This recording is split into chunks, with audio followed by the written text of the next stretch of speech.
If you want to participate, come sit down. Nothing. Welcome to BigGunner81 Live, everyone. The show about nothing. No. Anyway, I want to say, first off, thank you to our sponsors, BAT Arms, local federally licensed firearms dealer here in Illinois. The show Hours by appointment, and I'm hearing myself coming back. First off, thank you to our sponsors, BAT Arms. Sorry about that. Local federally licensed firearms dealer here in Illinois. I'm hearing myself somewhere, and I'm not sure where it's coming from. I'm not sure either. If one of you guys have it running in the background.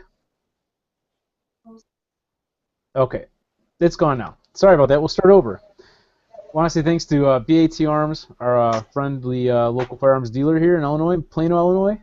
You can check them out at batarms.com, and also to Eggleston Munitions, which is a manufacturer of polymer-coated projectiles that offer a benefits of jacketed projectiles at a price point much more competitive. You can check them out at egglestonmunitions.com, and also like to thank Tier 1 Training Corporation. You can go to tyr1training.com for your firearms training needs. And tonight we've got a couple of awesome people to talk with. We actually have Jeron Nelson, who's a local firearms trainer here in Illinois. You can say hello. How you doing? Good. Thanks for being on with us tonight. And also Will Slicer, who is a three-gun shooter, well, competitive shooter. Which I don't know if he's. I saw your. It looked like your screen was frozen there for a second. So how you doing, Will? I'm good. How are you?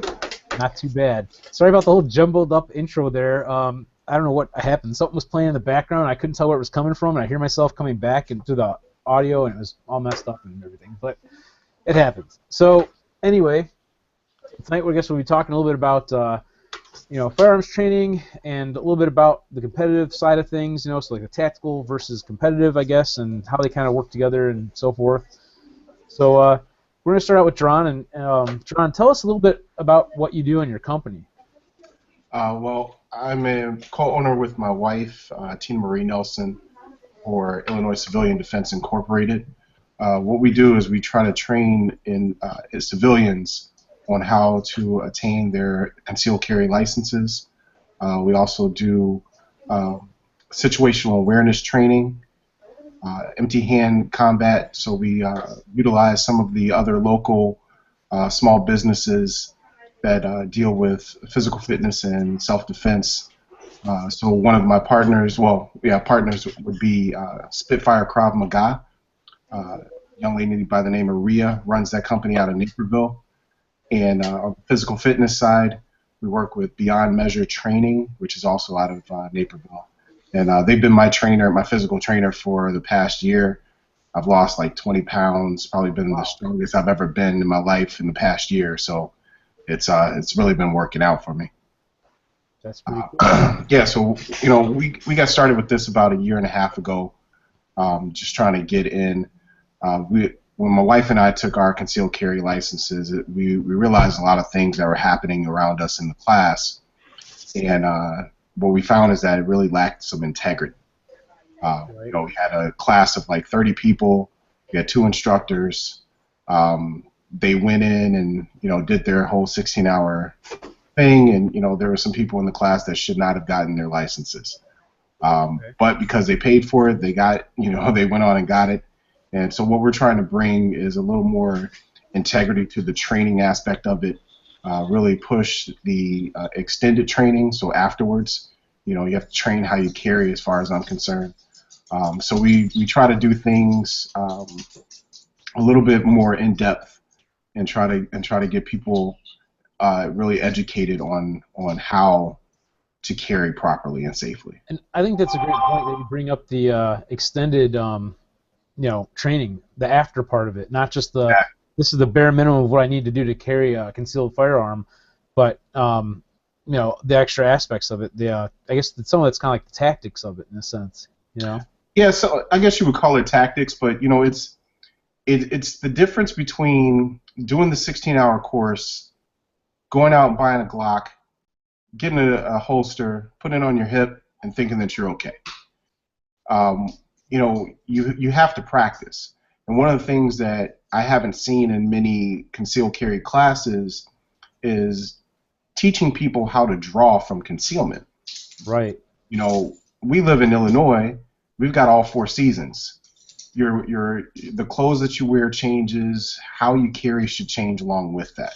Where you carry depends on what you're wearing.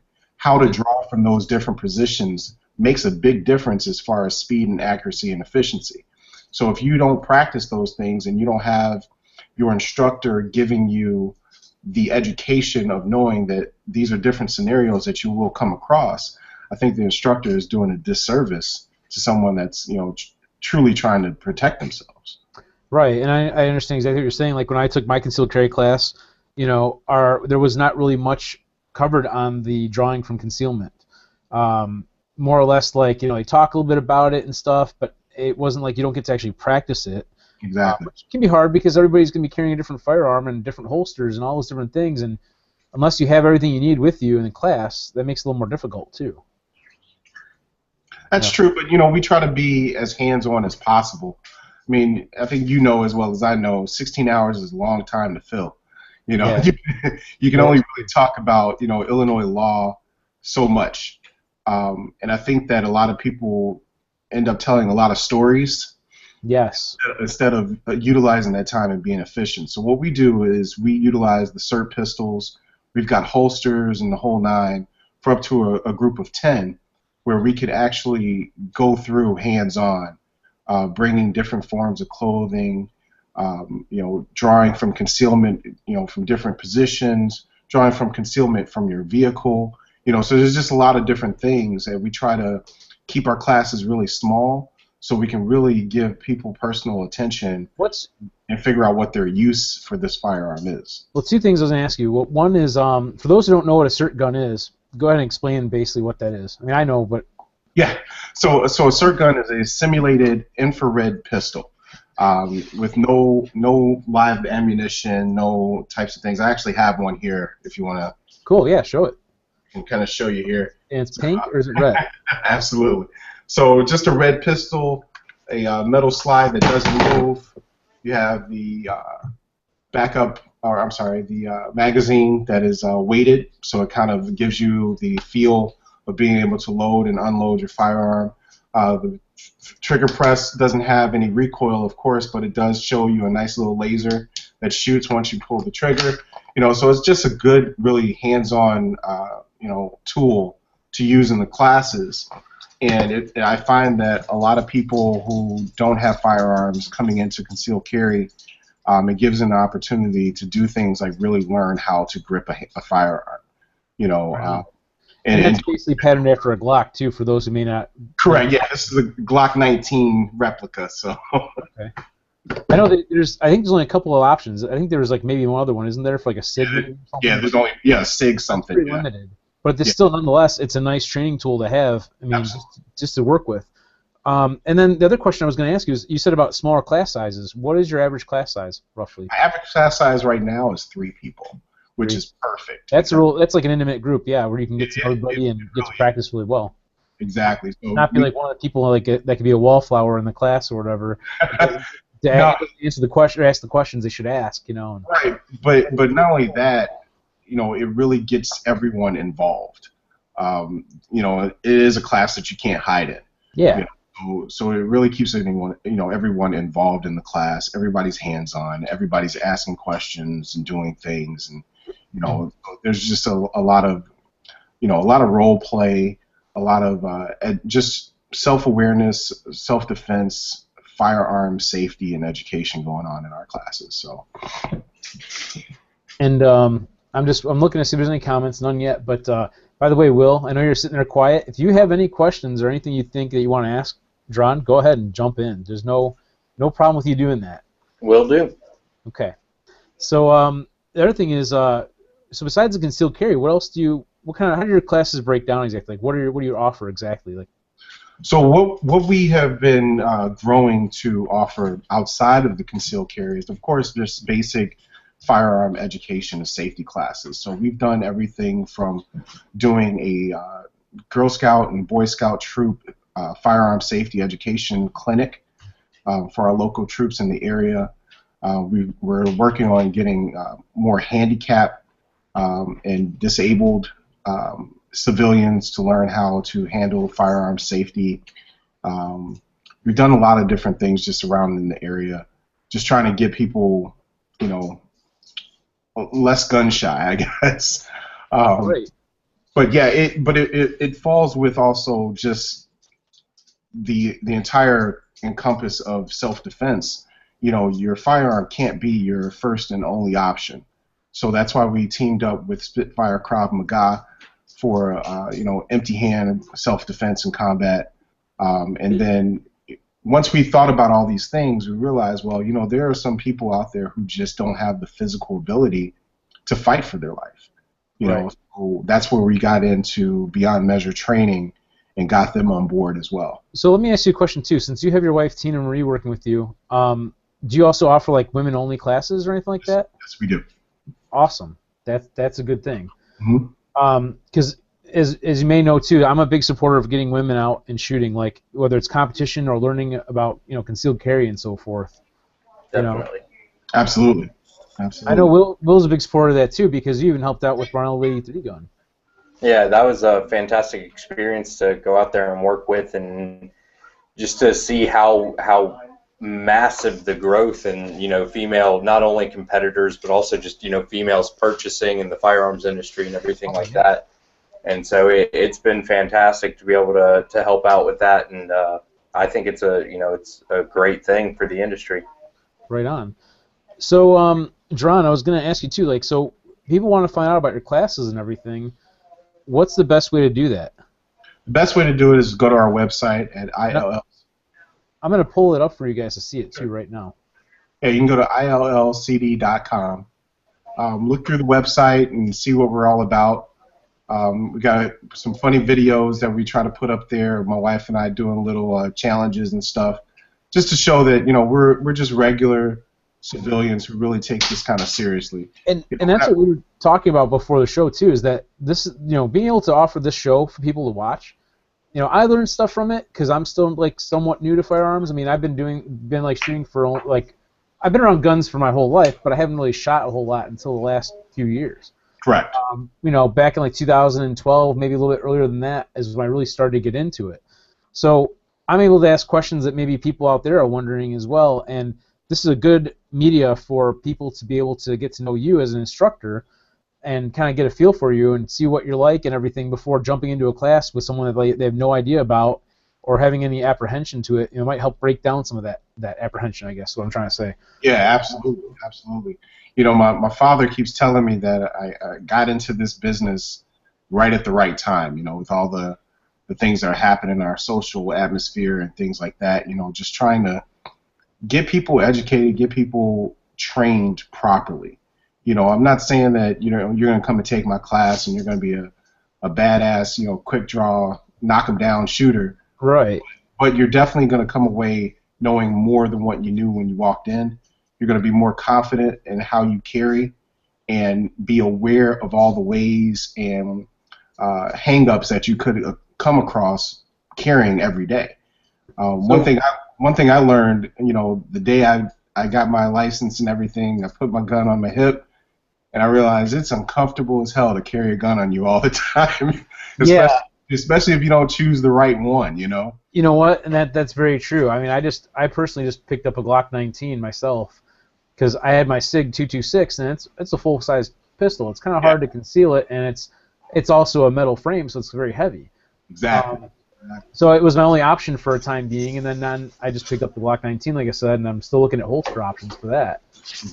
But one other thing I was wondering is, where do you actually do your training at? Like, where do you do your in-classroom stuff, and where do you do your range shooting at? So because I'm you know, a small business, I can go anywhere. You know, I'm not handcuffed to any one area. We can travel as far as we need, depending on if the size of the party is big enough. Usually we invite people, you know, even to our house if it's a small class, and we'll do the class right then and there. And then we have a couple different options for places that we do our live fire training.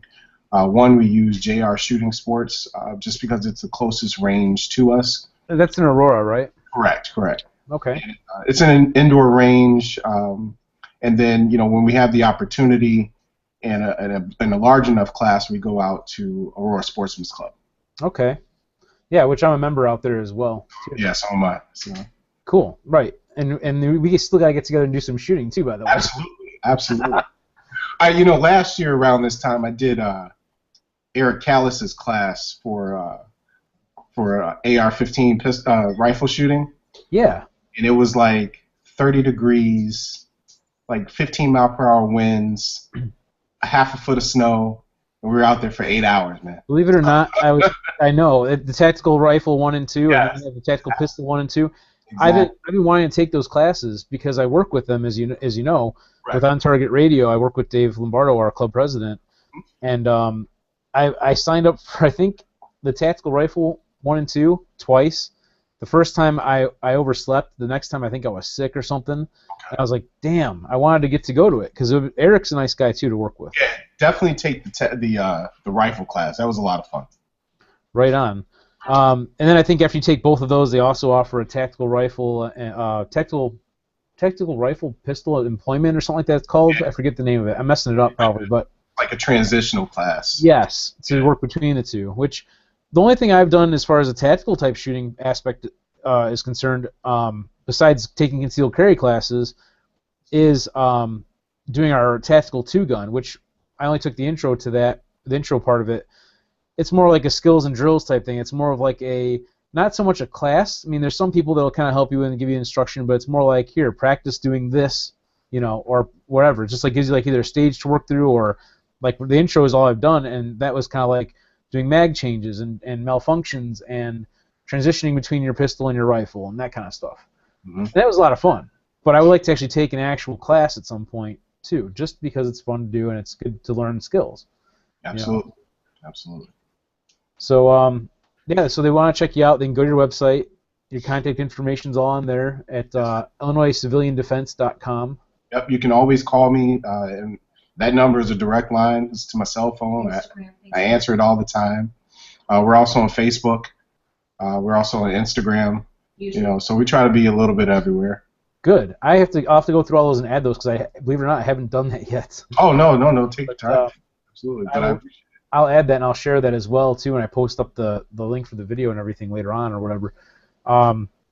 So I guess we'll talk a little bit with Will too. So let's kind of transition, I guess, from the tactical aspect into the sport side of things. Now, Will, you have a military background, so you kind of came from a tactical aspect, so to speak, and then got into the 3-gun and everything.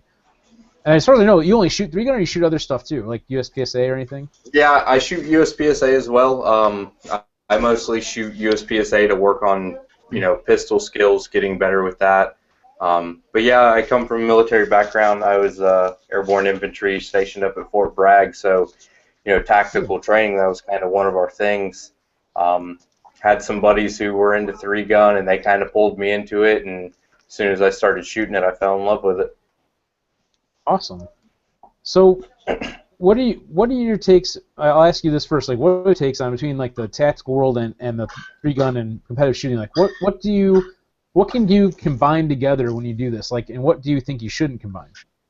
And I'll ask Jeron this too. Well, I mean, there's definitely different aspects to both. I mean, you're definitely going to gain skills from competitive shooting. Learning economy of motion and cutting out unnecessary motion that you don't need to do. That'll just help you speed up. Mag changes, draws from your holster, target transitions, different things like that. But then at the same time, there's also negative things that, going from competitive into tactical, one thing when I was in the military, we train a whole lot, always be behind cover, always be able to shoot from behind cover, right, different things like that. And so, with 3-gun, you're not shooting behind cover. The targets you're shooting at aren't shooting back at you. So you're kind of replacing that cover with speed and efficiency. Yeah, exactly. You're losing parts. So most people that I've known, a lot of guys that I shoot with, whether they're SWAT, law enforcement, or military, it's easy for them to make the transition from the competitive world to the tactical world, and knowing when when they need to do what they need to do. But definitely a lot of good skills to be gained from both. Like he was saying, going from tactical training, even as far as self-defense, concealed carrying. You can learn a lot of things that can save your life from doing tactical training classes. Right. So, Jeron, what are your thoughts on that too? I mean, I don't know if you do any type of competitive shooting at all or not. I know being a trainer, being tactical. I did a IDPA once. Okay. And I actually really enjoyed it. I just haven't had an opportunity to go back. And one thing I took away from it was my transitions from target to target. I think that the sports side of it is something that you really do to practice your skills. When you go into a competitive thing, your only competition really is yourself. And so using those platforms of IDPA and I don't know. I'm sorry. Well, what was the other one that you were in? USPSA. Yeah, I don't know all the acronyms and everything. But no, I mean, you hit it right on the head. I mean, there's so many efficiency skills that you can learn from sports shooting that transfer to tactical shooting. So I think they work well together. But just like anything else, you got to find what works for you. Yeah, and even looking back in the past when the first three-gun matches, the original Soldier of Fortune matches were being held, they called it tactical, they were tactical matches and tactical shooting because that was the type of style shooting that you'd see from your SWAT guys and your law enforcement and your military guys. And so it was guys like that were just taking what they learned in training or in combat and applying it to a competition. And then, of course, everybody learns to game the game and, speed it up and make it faster. Absolutely. And I know you started out in only the past few years, right? Yeah, my first three-gun match was back in May, and then my first USPSA match was in June. So I kind of, this year of 2015. Oh, okay, wow. So. Okay, very cool. Because, the way just to tell you this, because I know you may not know this, when I started doing my shooting, I got in as far as competitive stuff was practical rifle matches at Aurora Sportsman's Club back in 2014, the early spring maybe 2014 or late spring, I don't remember.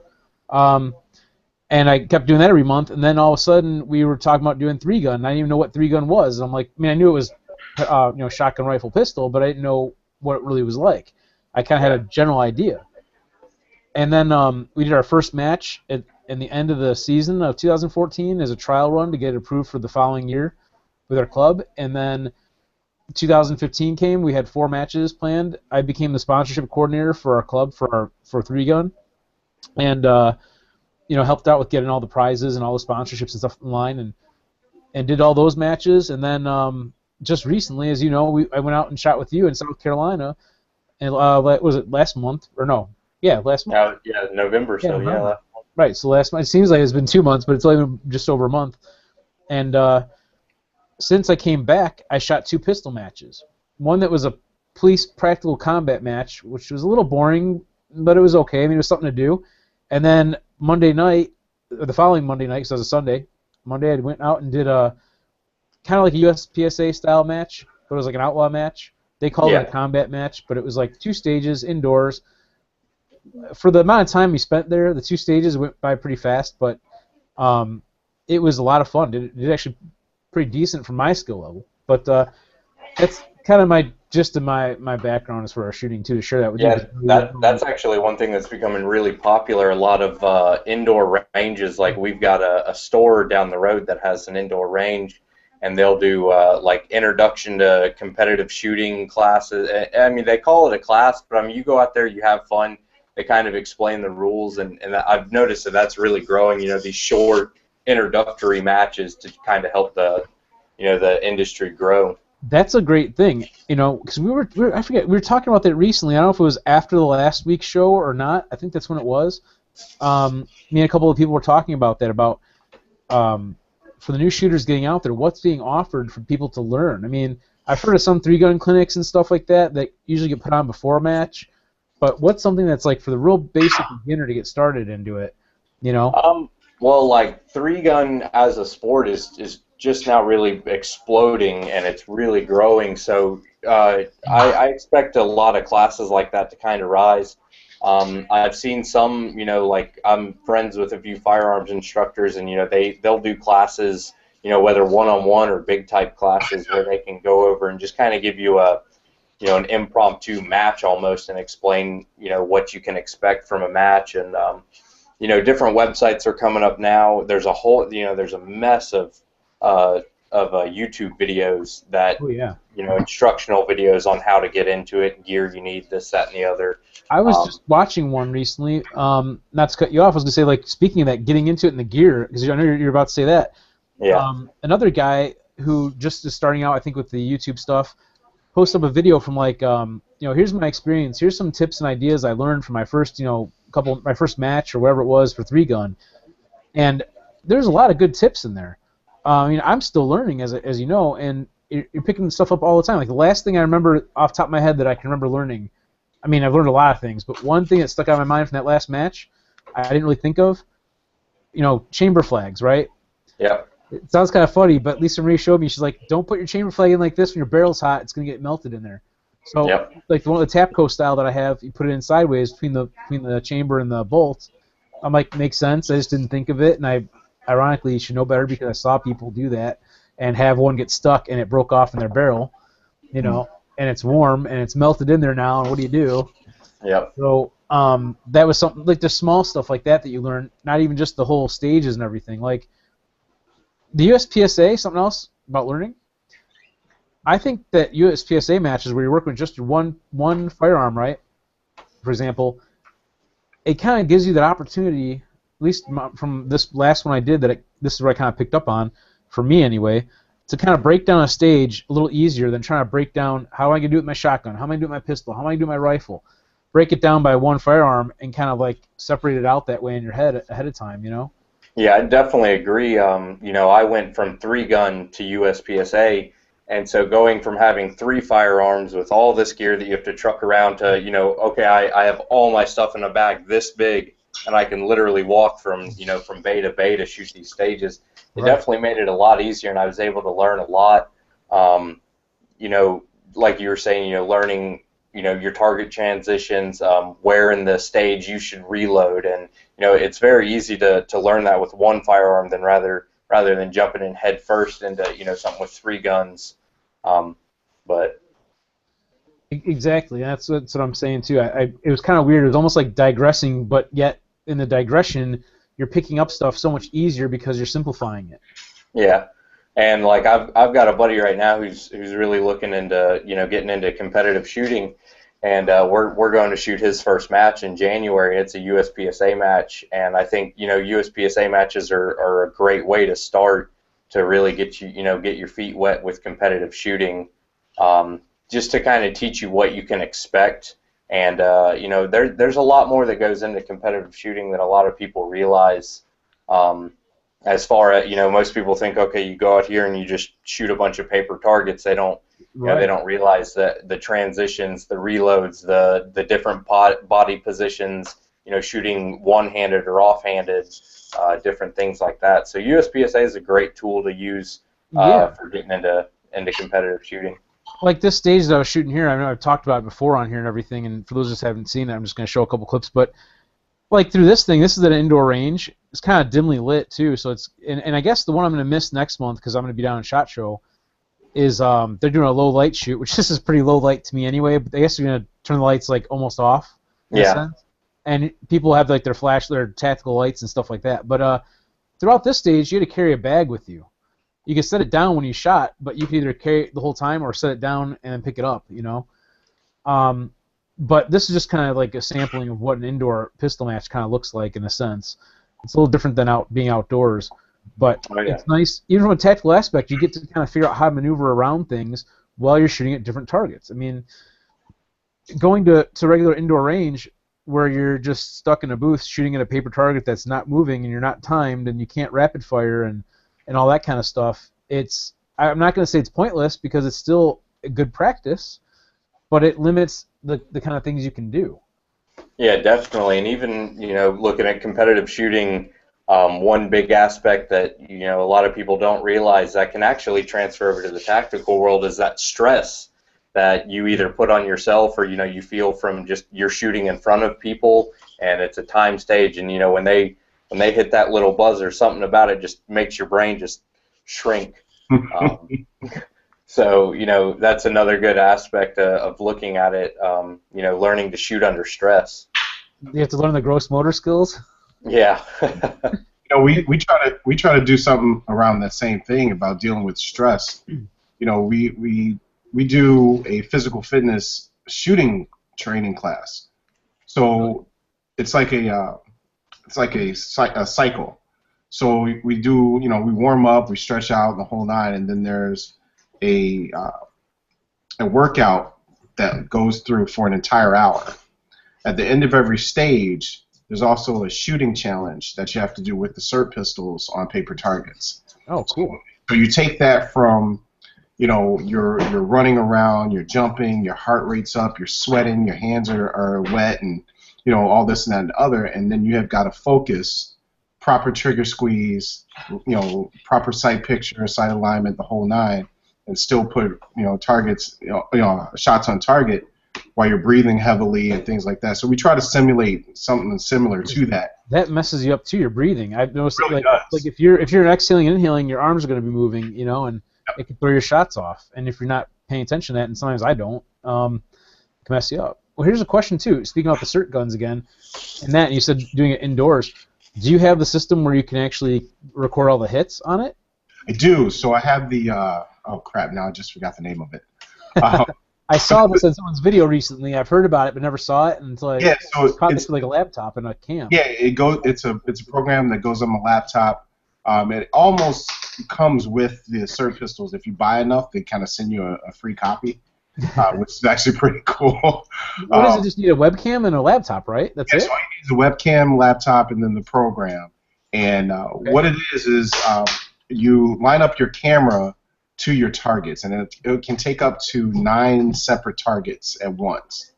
And then you kind of cut and paste the outlines of your target, and then you identify each target. So your target 1, target 2, so on and so forth. Yeah, so you have it on the screen, and then wherever the dots light up on the thing, it'll grab those dots from the camera and know where your hits are. Yeah, and so you can set it up so that it sounds like you're hitting steel. Cool. You can set it up to where there's a shot timer. So you got to get certain shots in the amount of time, and so on and so forth. They also will do a callback option, which I really like at home. I practice that, where they'll tell you which target to hit.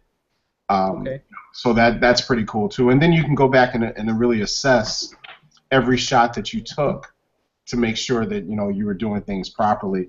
What distance does that work up to, by the way?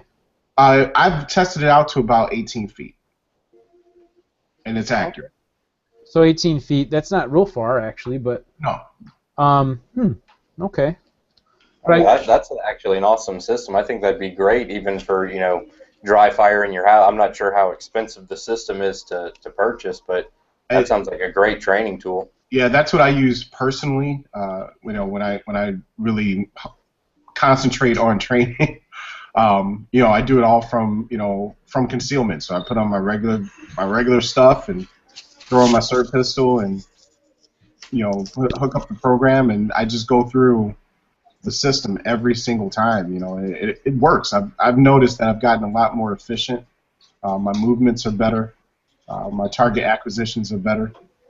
So there's something to say about dry fire training. It really works.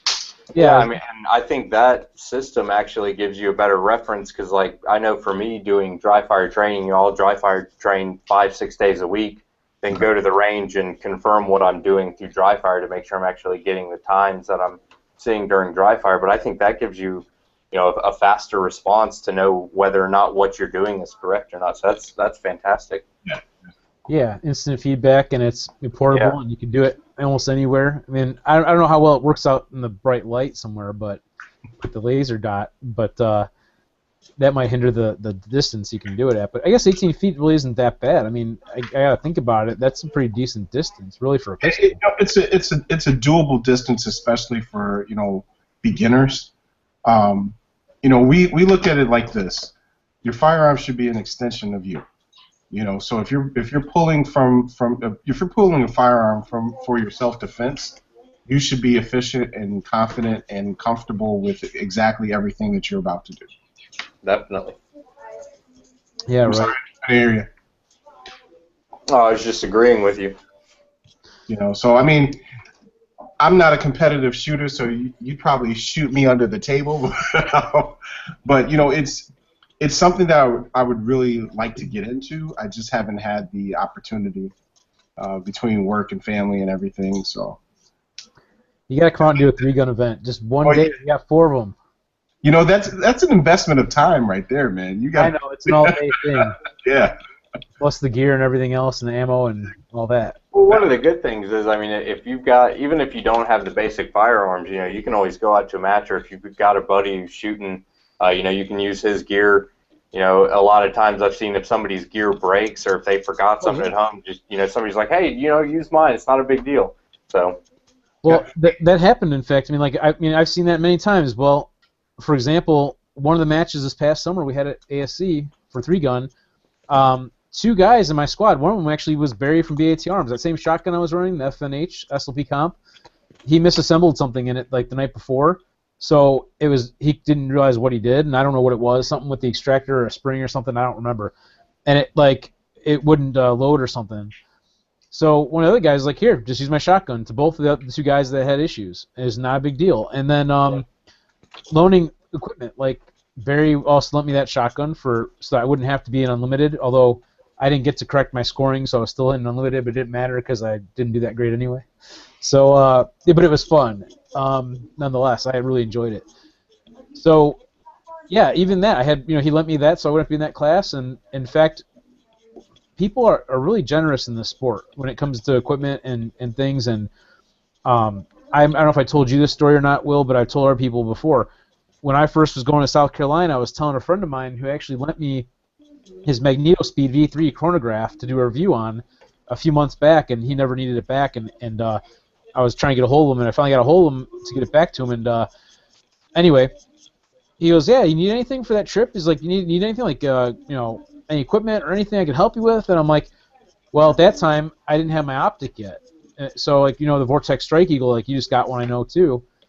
And so, anyhow, I'm like, well, I kind of need an optic because I kind of feel like I'm going there with, like, red dot is just not going to be sufficient.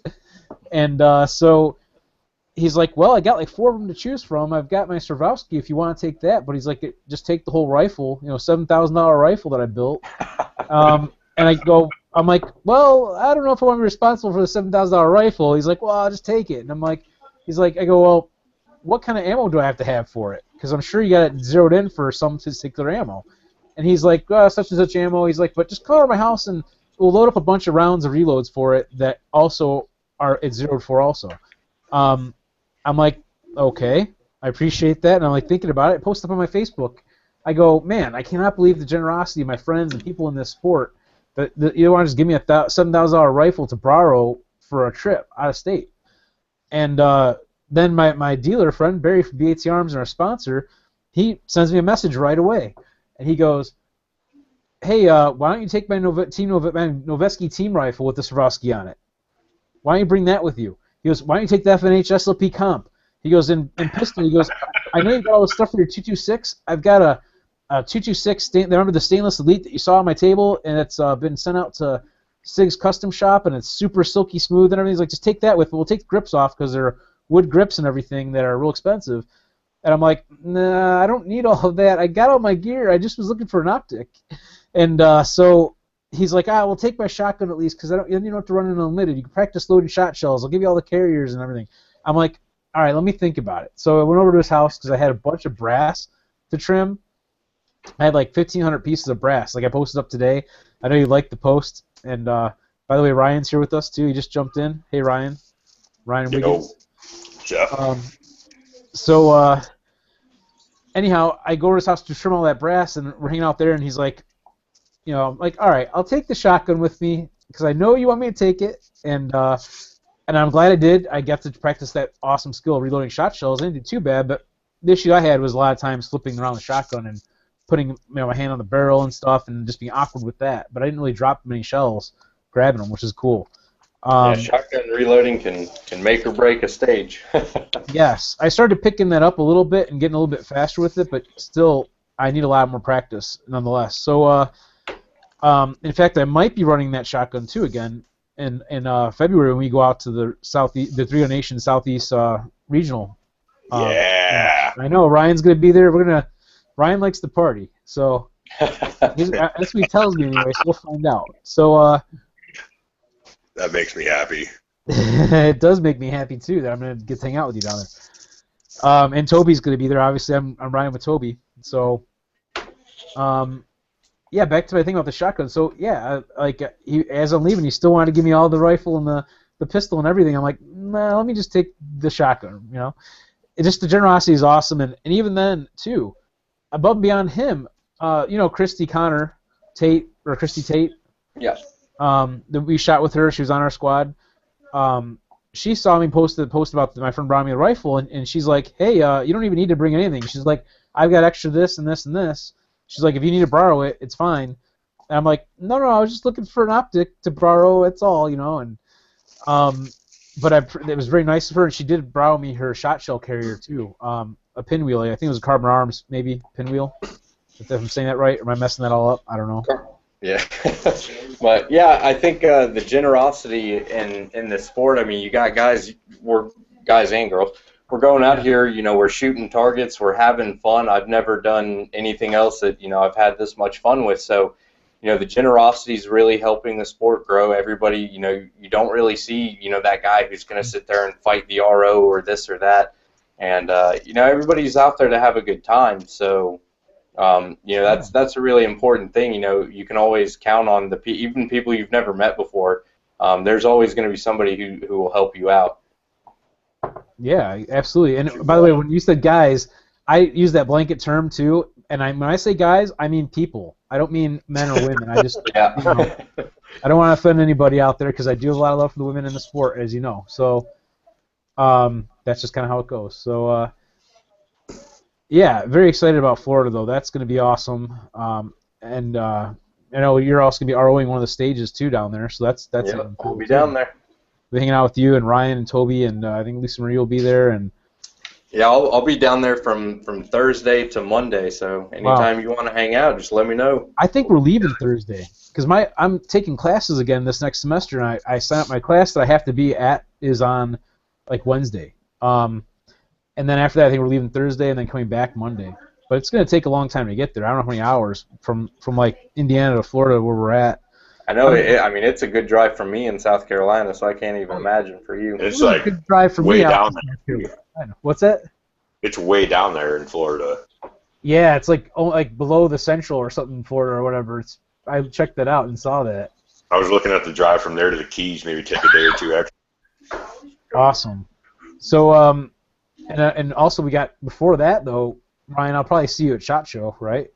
Yeah. I got my my media pass right here. Mine's sitting down at Wilderness. I need to go pick that up. Nice. Did you ever talk to him about that belt? Yeah. Awesome. Yeah, we got you. Stand by. Cool. Good deal. Thank you so much for that too. Christmas. And so. Yeah, I don't know. There's just a lot of cool stuff going on. It's kind of like at that time of year where we're almost in an overload mode of the year's going to kick off really fast with SHOT Show and all the matches and all the things to do. I don't even know. I can't plan out all the matches I'm going to be at. I know that I'll most likely be at all 4 of our club matches because I work with that stuff, so I need to kind of be there. Yep. And I don't know what else, I'd really appreciate it if you could make it matches. Say that again? I really appreciate it if you could make it out here to one of my matches. I want to. That's on the list. I gotta figure out how to do it, make it happen. Before you guys too. I don't know you guys, but you're probably cool, so you should come too. Yes, Jeron. Yeah. Jeron is a trainer here in Illinois. Actually, he's another club member, but he doesn't really do the competitive shooting at this point. He will someday. Yeah, absolutely. What? I will someday. Yeah, exactly. And you gotta get out to like one event this year. It's like I know it's a whole day like long thing, but you gotta break away and get to one of them just to hang out with us. Well, a lot of the USPSA matches, like you get out there, you start shooting at 9 or 10, and you're done by 2 or 3. So. You know what? I tell you what, the match at Clinton House that we were at, the Upstate 3-gun, that was ran very well. Yeah, that Mike Sexton, the match director for that, he's very big on making sure everybody gets through because he doesn't want anybody to have to be shooting in the dark or anything like that. Especially with winter, it gets dark a lot sooner. And during the summer, we'll get up there at like 6:30, have a shooter's brief then, and start shooting at 7 so that we can try and shoot and beat the heat. That's pretty awesome. I know, like we can't actually. I don't know if it's legally shoot until after 8 o'clock or at 8 o'clock, or if that's just the ordinance for the county or whatever. But so we usually have our shooters meeting at like by 9, and then shooting starts at like 8, I think. But it would be nice to be able to start that extra hour early, and the things too is the stages were very well planned at that. The resets went really well. Like from our perspective, some of our stages we don't have that depth where we can start resetting the stage while it's being shot. That's the downside. We have a couple ranges like that could be, but usually they wait until the shooter's completely done before starting the reset. Yeah, the Clinton House is awesome for providing that land for us to be able to shoot out there, and everything's of course based on safety. Anytime a stage gets even thought about, we always have to think of what direction any rounds can travel in to make sure that no one anywhere else on the Clinton property could even possibly get hit or even have a round fly by them. So that's a big safety thing, but they've been awesome for us, and Mike Sexton's really big on safety and making sure that nobody's going home with any extra holes that they didn't come there with. Right. And it's very interesting too. The culture is slightly different too, and because like at our club, we're safety conscious about everything, but certain things are done certain ways. Like if you have like for example, loading shotguns, we all have to go load our shotguns all at once into the berm on the stage. There it seemed like go ahead and load it in a safe direction, and then bring it over here, load it, and set up on the stage it or whatever. Yeah, we have safe areas normally. Before a stage, we'll let somebody know where the safe area is, and you just kind of walk over there and preload your shotgun before the stage. And I've definitely noticed it. I've gone to some places where the shooting area is the only place you can handle your firearm like without an RO present, stuff like that. Right, and that's kind of how it is by us too. We do have safe tables and safety areas, and sometimes you can go to one of the empty ranges that might be nearby if there's an empty range. But there are also safe areas and whatnot too. So yeah, I mean, it was just a little bit different. People were, I wouldn't say like they weren't unsafe. They were a little more relaxed and more comfortable while being safe. Yeah. They weren't as uptight about stuff, which was really cool to experience that. Yeah, and everybody's always looking out for everybody else. We're always especially as ROs, we're supposed to have eyes in the back of our heads and making sure everybody's being safe at all times. So that's one big thing that you might not see is the ROs are always scanning and checking to make sure that everybody's safe. You said scanning? Yeah. That's Brian's code word. He's always you'll say scanning, he'll just start doing this in the background. You look at all the videos, it's funny. I had a 3-gun match this past Sunday. It was pretty cool. Awesome. Hosted out at Ben Avery. One of your matches or one that you went to? No, it was mine. The 3-Gun Nation Club Series. Nice. I designed the stage for it and everything. Cool. We had to set up Saturday night, and we had like 50-mile-an-hour winds. Oh, geez. And we had gotten 12 Christmas trees that we set up on this really long, narrow bay. I did kind of like a Christmas tree run with the shotguns. Now, were these like fake trees, or were they like No, we got a live tree from a nursery nearby. Oh, wow. So Saturday morning, trying to get those things to stay up, I had to do like a Navy hurricane moor. So we took polypropylene line and tied off the trees and staked down 4 points. So I had all 12 of these trees, or 10, however many we had, all staked down. What did you do with the trees afterwards? We threw them over by the dumpster for game and fish. Okay. they run the range, and I don't know. They said they'd pull them and maybe use them for fish habitats or something. Nice. We picked up 10 Christmas trees and 10 Christmas tree bases for $20. Wow. Oh, this is like after Christmas, right? So what are they gonna do with it, right? Oh, they're cool. That's nice, you know. Probably save them on some disposal costs or something. They said they throw everything away when the season's over. Their money maker is until Christmas Day. But they still charge you $20 for it. I'd give the kids $20 for drilling, holes in the bottom of the trees. Gotcha. That's cool. I'm just joking around, but no, that's pretty cool to set that up and be able to do that. You gotta post some videos of this stuff too, so we can see what it looks like. Yeah, I'm kind of bummed, man. My phone's tripping out on me. I dropped it pretty hard a couple times the past few months, and I took like 50 pictures, man, and none of them saved to my phone. Oh, that sucks. By the way, like for SHOT Show, I just picked up two things I picked up, and this one I'm going to kind of show off when I show off some of my gear for it. But I picked up a 64 gigabyte card to throw on my phone because I can save all my pictures onto that. And mine right now I think is only like an 8. And then I picked up this thing, which my thought was when you're walking around in SHOT Show all day long, your phone starts running low. This is like a portable battery, like what do you want to call it? Like just like one of those deals where you can plug your phone into it, charge off battery backup. And it's just two things though. It's got the solar panel on it too, so you can like put it outside and charge it up. And then it's got a light too, so like you can I just got this today, so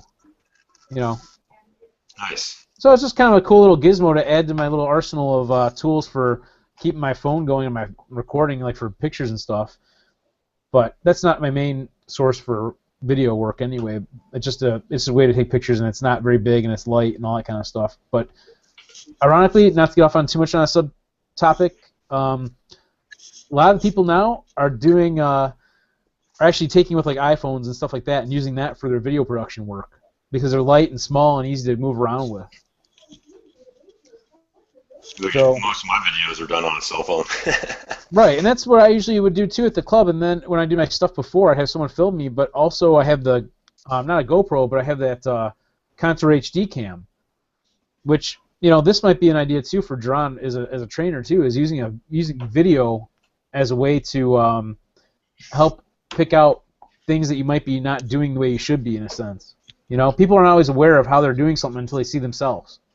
Yeah, I had this grand scheme when I first started this. Like, I was gonna have a place and all this stuff, and I was gonna hook up like cameras all in the corners so I can watch them and all of that. And of course, that's not feasible for everyone.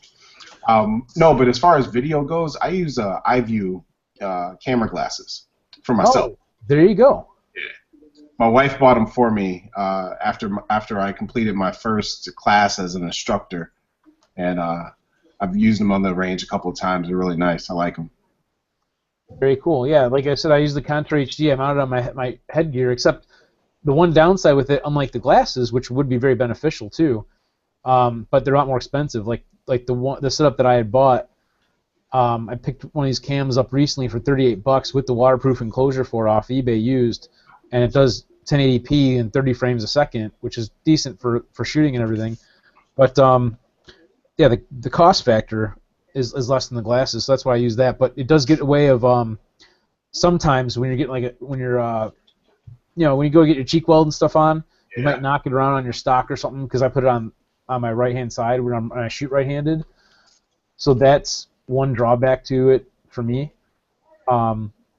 But it's pretty neat, like just to be able to kind of see what I do. Like I made a video recently, actually, where I'm shooting one of the 3-gun stages, and I actually, since I have 2 of these cameras, I have one on my headgear and one on my rifle facing me, and I realized that a lot of times I'm not I'm moving the stock around. Like where I was shooting from was an awkward angle, and so I was putting the stock up against my face, up against my cheek, like the back of it.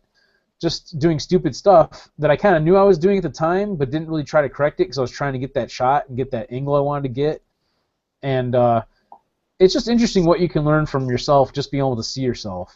Yeah, absolutely. You know, so I record all my matches and stuff too, like that, or I've been trying to record all my matches, including like that one from Clinton House where I made a lot of mistakes at that match. It was just way off for me that day. Just a whole new experience in a sense, and you know, like things like one of the things I was doing, you could see on a stage 2 actually when we're shooting from inside the Suburban, and what it is. I'm just going to kind of fast forward through this a little bit. You watch my grip on my pistol, and it could be because I've never shot from inside a car before, and I was just in an awkward angle. And like my friend said, a lot of times when you're shooting, you're shooting on your body squared to your target. So my arms are extended at different lengths because I'm twisting my body. Well, if you notice, I cross over my grip. My thumb is actually sitting on my wrist, on my right hand, and that's not my normal grip. But for whatever reason, I just felt more like I could kind of stabilize myself better or get a better hold on it in some way.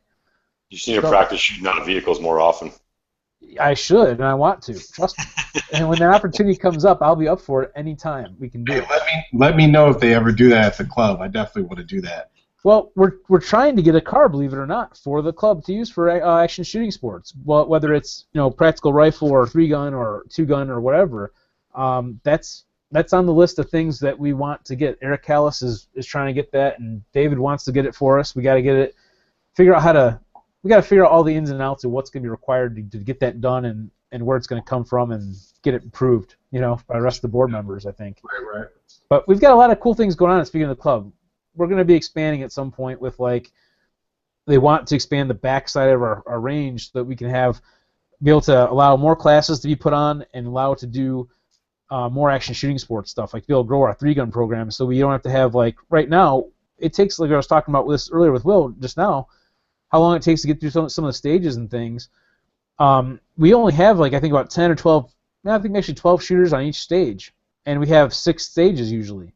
But yet it takes us to where the sun's going down to get done with it.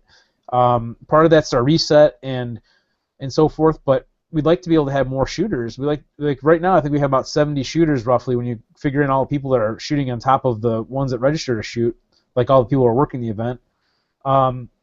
And we want to be able to grow that into a larger number and be able to become more efficient and better at it. But again, this is our first year, so we're learning all that stuff. So definitely, shooting out of the car was a fun thing, and hopefully one day we'll get that at our club as well. How often do you guys do a match? Right now, I'm sorry, who asked it, Ryan or Will asked that? No, it was me. Oh, sorry, didn't quite catch that. Sorry. We have things going on every month. I mean, there's stuff going on constantly, but 3-gun is only put on.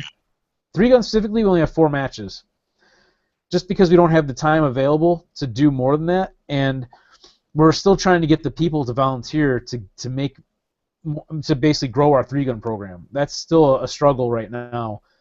We have a lot of good people, but there's a lot of good people that are also busy with things. They're not able to put their full attention into it sometimes, and that happens. So as we can get more people involved, we can expand that in a sense of one of the options, and I can't say this is what would happen, but one of the options might be allowing for, instead of doing practical rifle every single month, alternate, like practical rifle with 3-gun, and that way some of the people that help with practical rifle could help with 3-gun, and that would kind of make it a little bit easier on everybody and allow us to offer more 3-gun matches, like maybe 6 a year versus 4 a year.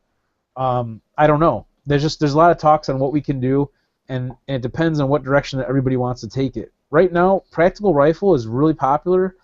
It's been popular. Like I said, that's how I got started into this, but I haven't really shot a practical rifle match for months now, probably since earlier in the summer, and they do it all year long. I've gotten more interested in 3-gun, and now I'm starting to get interested in the USPSA stuff. So one thing I wanted to, I know we're almost out of time here, I guess, in a sense, but we can go for a few minutes. I was going to mention, too, about gear. We kind of mentioned about the generosity of everybody in this industry and in the sports and everything from all the aspects.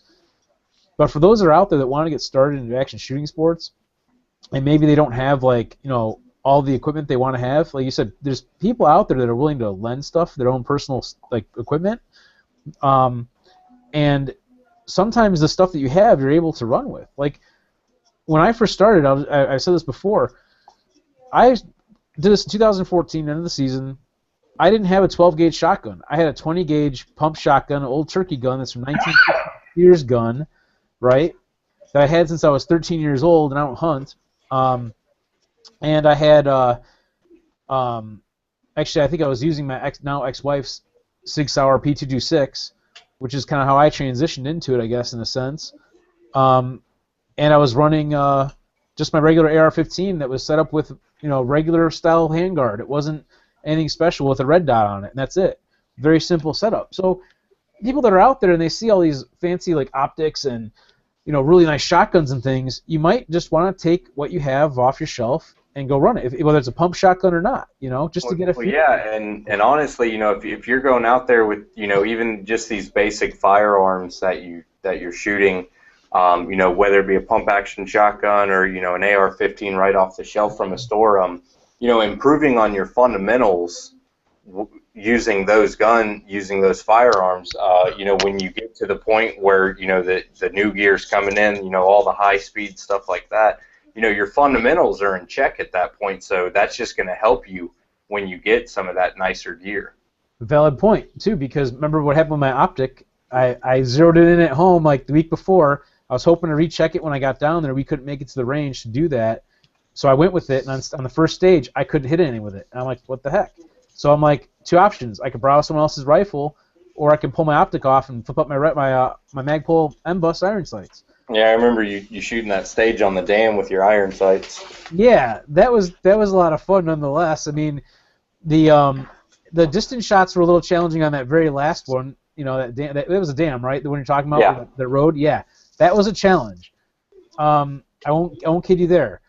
But the other one, like that stage 3, where I was running up there and I kind of gave up at first because my pistol shooting was so bad. Then I got to the shotgun part and I kind of rocked out on that from my skill level, and I started running. So I'm like, I'm gonna just try to do this, and I started picking off some of the steals on that last stage pretty quickly. Yeah. I ran out of time. If I would have ran in that one spot, I would have probably finished it. But yeah, exactly. So to learn your iron sights is an important skill. To learn the basics first and build up to it. Yeah, because when you're shooting those a rifle like that, you're really getting those fundamentals down, and so if you're able to do it with that, as you start to upgrade your gear, as you start to get nicer things, those fundamentals will transfer over, and so that's actually a really good way to start off. A lot of people get thrown off from especially 3-gun because you've got 3 firearms that you need to purchase and all the gear, all the ammo, your match fees, and then these people are looking at these Benelli M2s and these Armalite rifles that are thousands of dollars, and they're getting thrown off. But I mean, you can go to almost any local match and you'll see somebody with a pump shotgun or a stock AR, and they're rocking it. There's guys out there with red dots that'll outshoot me all day long. That's how I was a while back, believe it or not, with the red dot. I was doing pretty well at practical rifle, shooting steel out to 200 yards with just no magnification at all, just a Bushnell TRS 25. And then I don't know if my zero got lost on that or what, but then I started kind of sucking at it, maybe just being out of practice. I don't know.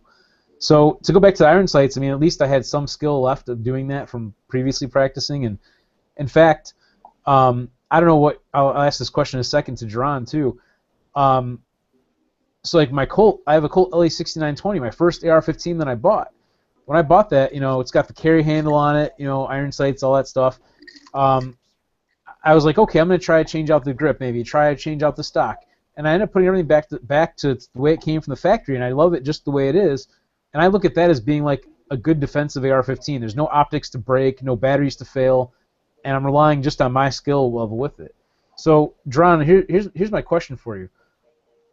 What are your thoughts on just having iron sights for regular defensive purposes versus having to have a red dot or a EOTech or aim point or something like that? Well, I mean, you're talking rifle wise. Yeah, I don't know. Because I've got sights on mine. I got a 3 magnified holographic sight on mine. Okay. But I'm still actually new to rifle shooting. Oh, okay. So I don't know if that's going to be my my go-to or anything like that. But the more I've shot, I've realized that there are some stages where I need the magnified, and there's other stages where I wish I just had a regular like aim point red dot. You know, so it just kind of depends with that. As far as pistols, I go with my iron sights. I mean, I carry a Beretta PX4 Storm, and I haven't had an issue with them at all. Cool. So I mean, I think that's a personal preference, to be honest with you. That's a good way to put it too. But I do have a question for Will. For 3-gun, I know you guys do the shotgun and everything. You said some guys come out with the pump action. Now, I'm saying this because I don't shoot competitively, so this is a novice question. That's I fine. have I want to know. I have a UTS 15 pump action shotgun. Could I bring that out on a match like that? A bullpup? I don't know. Yeah. I mean, you said it's a tube-fed shotgun, right? Yeah, but it's a bullpup. But yeah, it's a bullpup. I mean, just trying to skim my knowledge of the rules. I mean, I don't see why you couldn't. Okay. And I mean, even worse comes to worse. I mean, if they throw you an unlimited class for some reason. But the biggest thing with shotgun, a lot of guys, they've got the old Remington 870 or Mossberg 500 that they've had in their families, for years and years. All right. And they come out there. I mean, really, the only thing you need, and you don't really need it, but it would benefit you, is just putting a tube extension on there so you can hold, your division allotted capacity in that shotgun. Gotcha. Right. Yeah. I don't know what they make for the UTS 15. As a 3-gun nation director, I could tell you that you can shoot that shotgun. Okay. The only thing is, what's going to put you in unlimited class is tube fed by definition, but unlimited class they're going to need a muzzle brake and a red dot sight. Yeah, that's what's going to throw you out. But you're going to have to start with 9 rounds. You can't fill that thing up. It holds 14, if I remember correctly. Okay. Yeah, it holds 15. You're able to put 9 in if you're shooting practical class. Okay. But if you wanted to load up with 15 rounds, you'd be shooting unlimited or open like USPSA, and you'd be going up against guys with 30-round mag fed. Segas and muzzle brakes. So I mean, I was just piggybacking off of what you guys were saying before about bringing what you have. When you go to these matches. Show up, man. Say again? Just show up. Yeah, and so for me, when I decide to do a competitive match, I would almost prefer to bring what I have the way I have it, and work on and build on what I need for that particular weapon to be better. Yeah, definitely. Because the biggest thing with shooting is you're going to shoot the best when you're the most comfortable, and you're going to be the most comfortable when you're using the gear that you normally use. Exactly. So going out there and using what you have already, that's when you're going to be most comfortable, and that's when you're going to have the most fun. And believe it or not, that's exactly like when I back to my story about people wanting to lend me all the gear and everything. The shotgun was a thing I'd try because I haven't done it, and I figured, okay, this is a good opportunity to get some practice and learn something a little new anyway. But when it came to the rifle and the optic, Lisa Marie said, why don't you just run what you have? Don't worry if you don't have the optic, just run what you have, and because you're used to it, and that's what you're most comfortable with, and that's what you're going to be running. So it makes sense. So I had a question from the guys on gun channels, and I don't know if I'm going to see what he has to say. So this is what they wanted to know. What are your guys' plans? We'll start with Ryan. What are your plans for 2016? Like, what are you looking to do? Your goals, aspirations, things you want to do, kind of off the bat with as far as shooting and so forth. Dang. Since we're almost done with the year, so 2016, man, I'm stoked for. I'm shooting all the 3-Gun Nation regionals events. Nice. I only got to shoot 2 of them last year. I started shooting 3-gun a couple months into this year, and I don't know. I'm excited to learn and excited to shoot some more 3-gun matches. Is this gonna be your first SHOT Show too this year? First SHOT Show, yeah. I've only been in the industry for I think just under 2 years or so. Oh wow, okay, that's very cool. How long have you been a gunsmith? About 2 years and a half, something like that. I'm sorry, you said 2 years? Less than that. Oh, okay, cool. But you also have the military background and all that as well. I'm working on guns since I was like 10, man.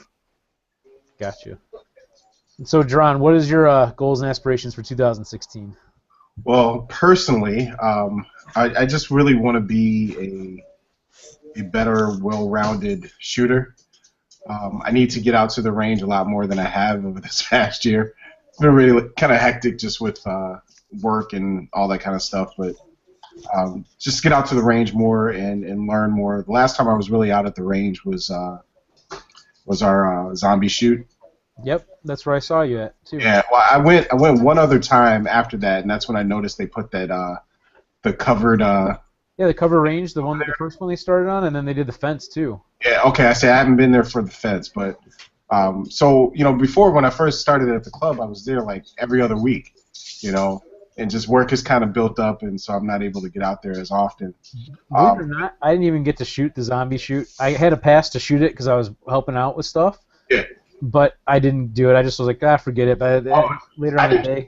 I didn't shoot either. I was volunteering that day, so I was down there with the Cowboys, Gotcha. So other than that, just bringing on more students and sharing what I know and trying to get people more educated as far as gun safety and gun education in Illinois, getting people concealed carry, and just trying to build something here that works.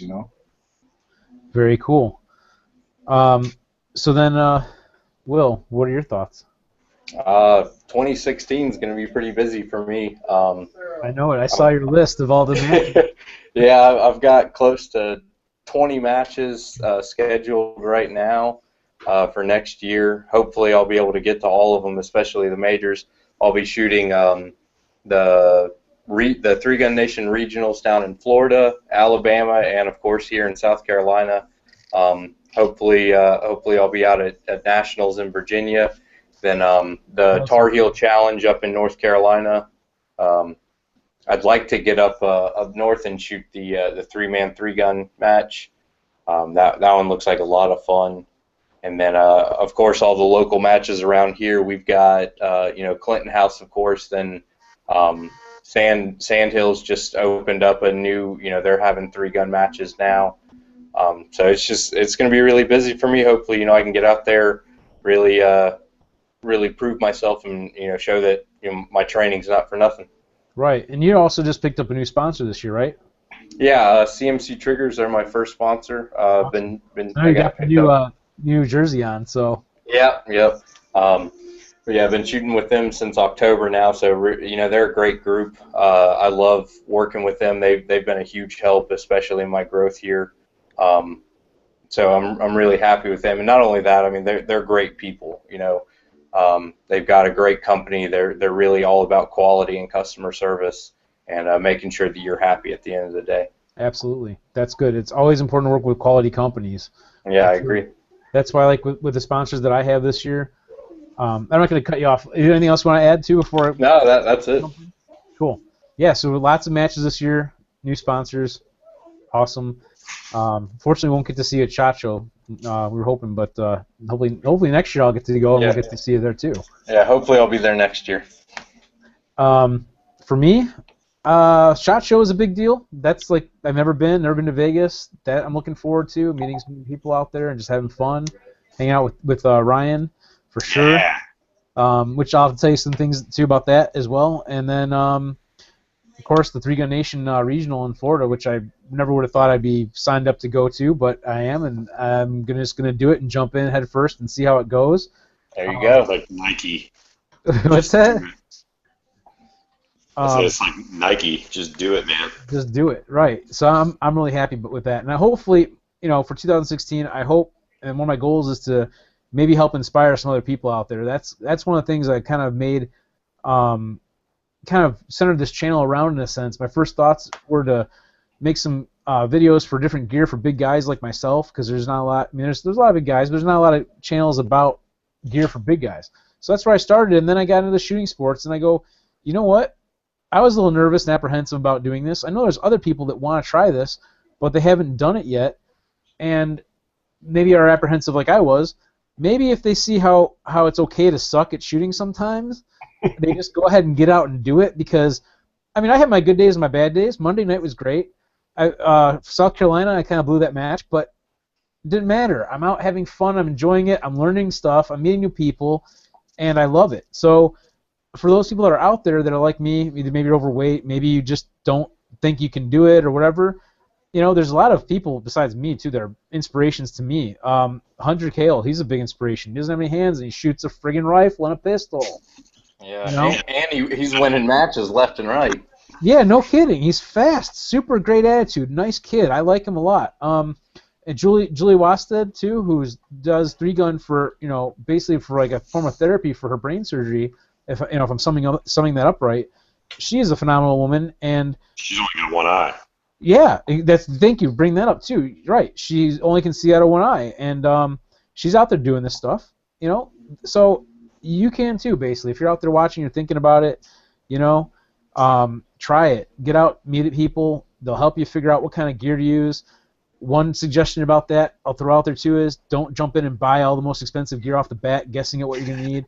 Try to take it a little slow. Learn from people. Try to browse if you can. Test out their gear. Ask questions. See if you can try it. Anytime you're at a match, I mean, feel free to ask anybody. You know, most people they'll toss you their gear and tell you to go run a stage with it, and just let you use whatever you need. I can't tell you when I joined my club, people were like, talk to the other members, say hi to them, because you know what, you're gonna make friends, and you're gonna be like, before you know it, you're gonna be swapping guns and shooting different guns and trying different things, and it's like awesome. It's just a great, people who are not gun people, they sometimes have a different view of what we do and who we are as shooters. They think we're some menacing types or something, and it's totally opposite. It's like a great big extended family. Yeah. Yep. Dude, I let people use my shotgun at every one of my 3-gun matches. Someone's using my Benelli. The Super Black Eagle? Yeah. Am I saying that right? Yeah. Awesome. That thing's pretty cool. I know. Hashtag the Super Black Eagle. The Super Black Eagle. That's an awesome shotgun too. Yeah, just going off of what you were saying, Rick. Part of what we do also is we bring people out to the range. We do a day at the range to get new people out, get them a little bit of experience working with the different firearms, trying new things basically, and that's a good day we spend out there, and they can shoot whatever they want. We're lucky we got a nice range that we can shoot fruit and steel and paper and whatever else. So that's one of the things that we do out there as well. That is true. A lot of indoor ranges, you're limited. Shooting a paper target in front of you up to 25 yards that doesn't move, and you can't rapid fire, and maybe you can double tap. But our club, we were very fortunate to have the ability to shoot steel, like you said. Take some fruit out if you want to shoot at some fruit. They want to split a watermelon. That's always fun. I've done it. I brought something I actually grew at home that didn't really taste that good, but I'm like, okay, I'm just gonna use them as targets. So I brought them out there and blew them up, and you can't use tannerite. But there's some limitations. But being able to move and shoot, and be able to you can shoot from a holster. That's something you can't do. Of course, there's specific ways you have to do it for the club standards, but you can do things you can't do anywhere else. So Aurora Sportsman's Club is awesome for that respect. We've got, I think it's like 250 or 60 acres now, and we got a 600-yard range to work on. And you know what? Since I'm on the rant of this, or going on a tangent before we wrap everything up, that 600-yard range, you have to be certified to use it. You take a little class and prove that you're not going to shoot over the berm, basically, and only members can use the 600 at 600. But a lot of times it's not being used because there's only a few people that are really into long-distance shooting. So you can go out there, and they don't realize this, you can actually use the range for shorter distances. You can drive down there, and set up and basically, change the distance of the range and use it. I've done that. I've made it basically where I can walk and move and shoot that whole thing if I want to, my pistol or rifle or whatever. It's been great. I love the club. We got a lot of great people out there. So. Yes, and I guess I'll go real quick. Any last thoughts from you guys? Ryan? I'm good. Someday I want to talk about my club, though. Is there something you want to say real quick about it, or you want to do it next week? I'm just kidding. We'll talk later. Well, okay, because you're welcome. It's like I said before. This isn't just like my show. It's our show. You guys are on here. We're talking. Whatever you want to throw out there is fine. As far as gun stuff and everything goes. So anytime, let me know if you want to do it next week. We'll talk about your club next week with everything you do. 10 millimeter autos don't work in XDS 45s. You know, I heard that on Facebook today. So that 10mm round can actually fit into a 45 ACP magazine? Apparently. Well, thank God it didn't fire for that guy. Yep. I found casings for 40 caliber that were fired in a 45 before, but I imagine a 10mm is gonna be pretty violent. I never shot one, but I mean extra powder and extra everything. It was just the wrong size. Like, God, he's lucky. Yeah, he is. It happens. People don't know, and that's how you learn. But hopefully they'll learn like that, where it doesn't fire, and you ask your gunsmith, and you find out the answer before you blow something up. So, yeah, that's all I can say about that one, I guess. So Jeron, you got anything else you want to part with? No, man, I appreciate you inviting me on. Absolutely, anytime, my friend. We can definitely do this again. And we gotta get out and do some shooting. Maybe, I don't know if we want to wait till it's a little warmer, but let me know. Of course I want to wait until it's warmer. Come on. By the way, we've got the range 355 opening up pretty soon. Wait, say again? I don't remember what town you're in, but we have the range at 355 opening up over in Bolingbrook. You know, I haven't driven out that way because I'm in Aurora. I'm like right on the border of Aurora and Naperville. Okay, so you're not that far away because it's basically, yeah, just hop on the highway real quick and get to 355, and it's kind of near Boughton Road and 355, sort of. Kind of like behind Ashley Furniture, but you take one of the other roads down to get to it. Anyway, Pete, the managing partner, is often on our show with us, hanging out. Super nice guy. I've been following that whole story from before they even broke ground. They had basically an empty lot with just grass. And I went out there and did an interview, and it was really, really cold out at the beginning of this year with him. And I've been filming ever since to put something together at the end about the whole construction of it and how everything kind of took shape and formed. But it's a really nice facility. I've been inside of it. They're working on, doing all the drywall work and stuff like that now, and they got the ranges almost, a good portion of the way completed, and it's going to be opening pretty soon. So we got to go and check that out since it's indoor. It'll be nice and warm. I'm down, absolutely. We'll introduce you to Pete and everything. So, and Will, you got anything else you want to throw out there? Just, anybody who's looking to get into, not only competitive shooting, anything, there's always people out there. We'll take you under our wing, get you out there shooting, having fun, and that's about it. I appreciate you having me on today. Oh, I'm so happy you can make it. I know the internet access thing can be an issue out where you're at, so it was very cool to have you and talk with you. And again, thanks for all hospitality when I was down there in South Carolina. It was a lot of fun, and I'm glad that I was able to make friends instantly just being out there. I mean, like you said, we'll take you under your wing. It's no joke. I mean, I came from out of town, didn't know. Only person I knew was Lisa Marie, and I knew Christy from my Facebook page. I think that was it. And then I knew you were friends with Lisa Marie and got to know you and started talking with people, and now I've got a bunch of friends from there that are on my Facebook from it. And I'm looking forward to making more friends in 2016 and just having fun and getting out and doing more shooting and stuff. And that's what it's all about. Just going out and having fun shooting, which I say at the end of the show every time. So thank you guys for being on. And for all those guys out there watching, guys, women, men, either one, blanket term, thanks again for the support. Click the subscribe button, go check out Jeron's company. I'm going to mess up the name if I say it. It's going to be Illinois Civilian Defense Incorporated. IllinoisCivilianDefense.com is the website again. So until next time, guys, go out and have some fun shooting.